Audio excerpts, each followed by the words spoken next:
Hi, ladies and gentlemen. It is a Friday update, Friday the 13th. I'm not overly suspicious. Knock on wood. Today, what a day. Governor Whitmer and we don't agree on a lot of things lately. Today, if you didn't hear, the Attorney General, and the Director of the DNR have said they are revoking the lease to Line 5 and the lake bed. Now, I believe there are federal issues in there. I believe there are state issues in there. I believe that it will all go to the courts. They have until May to shut it down. I believe that, as I say all the time on my updates here, you can agree or disagree with me, right? I think Line 5 is fine just where it's at. I think that shutting it down will hurt our Upper Peninsula. I think time and time again, our governor has shown that she really doesn't care about rural Michigan, especially the Upper Peninsula. And as a rural representative, that bothers me a lot. So we'll see how this all plays out in court. I think that Line 5 is fine right where it's at, but trying to be the reasonable guy, I understand some people are concerned. So what is the compromise? What makes the logical sense? We build a tunnel. The people that are against oil are against the tunnel. This will battle it out. I just wish the governor would say, let's stop fighting, let's build the tunnel. Enbridge is attempting and continuing to do that. This Line 5 battle is, in my opinion, all about people who don't like oil. It's not about the safety of the Great Lake. It is about oil. I've heard this argument. I believe there's a lot of truth to it, that Line 5 is probably the safest pipeline in the country because it's the most monitored. And if they can shut down Line 5, they can shut down any pipeline. That seems logical to me. This is not, I will say, if it's just about the sanctity of the Great Lakes, which I am in support of, and would not argue, I think that that's a lot of hooey. And I just want you to know that that's what, it isn't just an environmental thing, it's oil. And I'll just leave it at that right now. We'll see how this all plays out, but the Line 5 situation, I'm sure Enbridge will be going to court, and we move forward. Let's just build the tunnel, and we can put all sorts of things, different utilities and whatnot through there. But let me tell you, if they shut down Line 5, there will be more trucks on the road, more tanker cars, and lots. And I don't even know if we have enough tankers to move that amount of oil through the straits. And you want them on the Mackinac Bridge? Logic. I'll tell you what, in the last 2 years, logic has been taking some massive hits. Common sense is on life support right now in the state of Michigan, with a lot of the things coming out of the Romney building, in my opinion. The election. Here's another situation. I support the efforts to have canvassing and to audit our election results, because we must have confidence. And I will say this for those folks out there who are going to argue one way or another. This is a very contentious election. I'm not giving you any new news there. And our Secretary of State, Jocelyn Benson, in my opinion, began to unravel the confidence in our elections when she sent out millions of absentee ballots. Not ballots, pardon me, absentee ballot applications. Get my language right there so I don't freak anybody out. Absentee ballot applications. They went to dead people. They went to people who haven't lived anywhere forever. I've been told by many a clerk that is the county and township clerk's job, not the Secretary of State's role. She sowed mistrust immediately. And there are other things, but I'm not going to go into it. I'm not rehashing it all. The point is, we need everybody to feel comfortable in these. And once we know that they're comfortable and we've got this, we accept the outcome of these elections. But Senator Tice and Barrett sent a letter to Jocelyn Benson, our Secretary of State, asking that they do a canvass audit of our state's election results so that we know this and that we know that we're secure. I believe that as the legislature, our oversight committees are asking for subpoenas and moving forward. We're doing what we can. But I ask our Secretary of State, Jocelyn Benson, mainly because she really started all of this mistrust by sending out these applications to everybody. You think she'd have done better, but it is what it is. That she takes this next step to make sure that it happens. I know one thing that we can do in oversight is and new laws and regulations as we move forward for elections to come. We need to scrutinize this election process and fix the problems where we're at. For example, my colleague Rep. Colley has a bill 6442. Without going into all the detail, would help remove deceased people from the qualified voter rolls. Those are things that we need to do moving forward. But right now, we need to know we had a fair and safe election. And once we are comfortable with that, we accept the outcome. And this is massive. This is very important.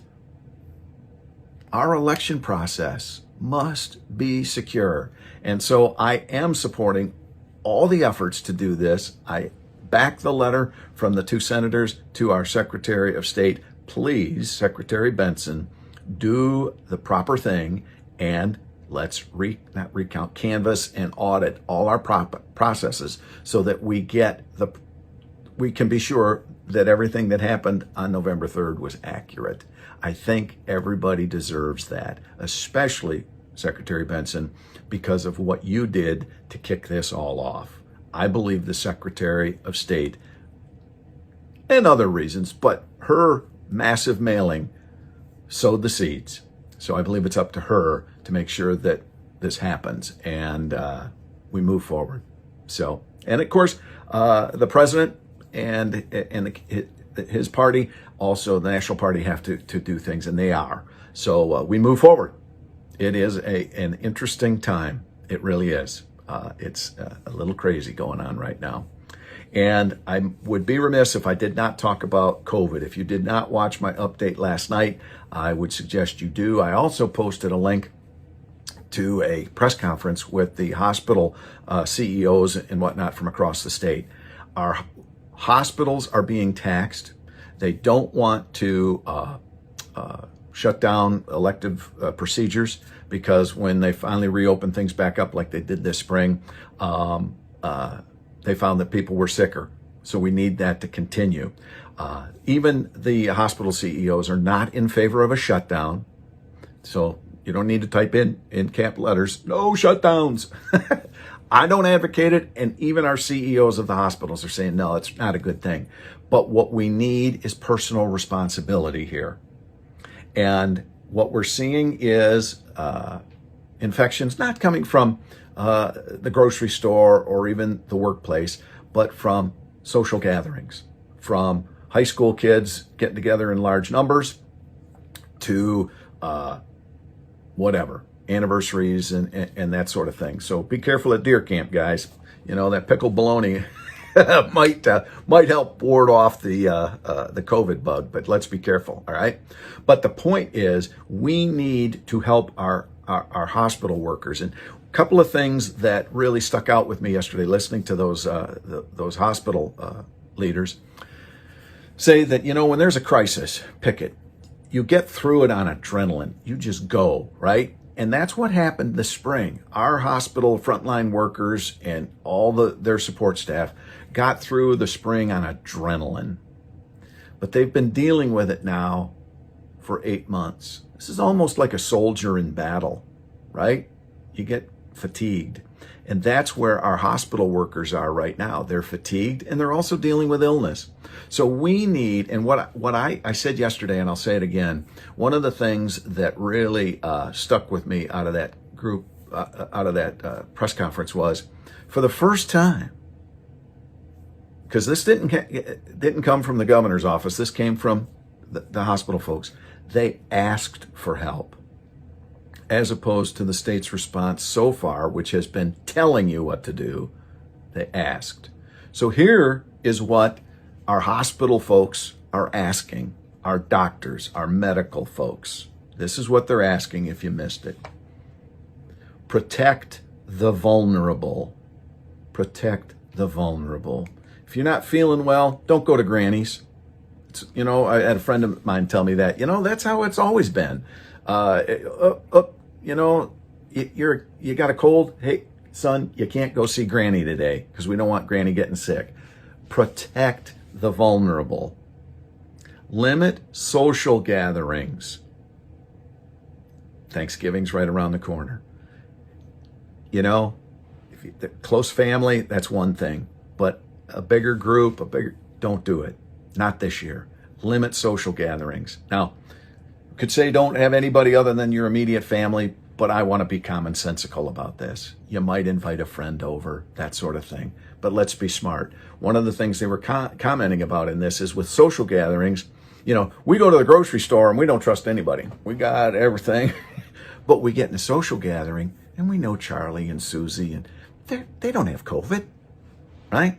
Well, maybe their kid got it somewhere and they brought it into the house and now they're carrying it. They don't even know it. You get it. So that's why we have to be very careful in social gatherings. We let our guard down.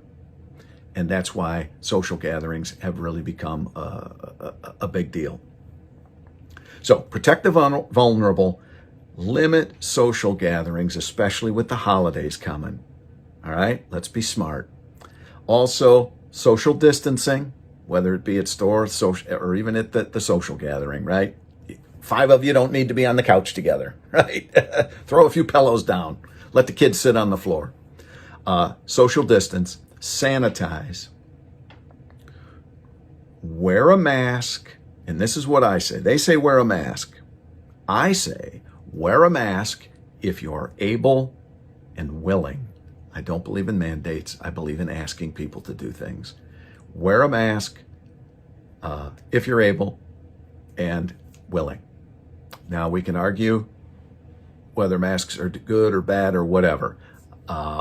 If at the very least you're letting other people know that you're being considerate of them. And that's the thing I would add here. Let's all be respectful of each other.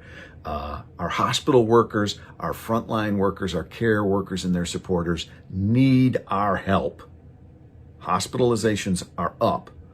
Hospital stays are 4 to 5 days right now. Fewer people are on vents than before, but they are in need of oxygen and I don't know all the procedures, but they are there. For example, Munson in my district, they were saying back in April they had about 20 people a day. As of yesterday, they had 67. So we are in a whole new angle here. And remember, this virus is perfect. It is natural. It is moving. Its job is to jump from people to people. And we thought we could hide from it in spring. We can't. It just waited. So here we are. And now we have to deal with it so that our hospitalizations can stay down and we don't have to start cutting back at hospitals and things like that and putting our frontline workers in jeopardy. So I'll repeat myself one more time. Protect the vulnerable. Granny or Uncle Charlie there who, might have some issues. Let's protect them. Limit social gatherings. Do it smart. All right? Social distance. Sanitize. Wear a mask if you're able or willing. All right? And be respectful of everybody's opinion. Let's move forward. All right? So, Friday the 13th, a lot happened today. Opening day on Sunday. Be safe out there, all right? Have fun and be careful. With that, I leave you. Good night.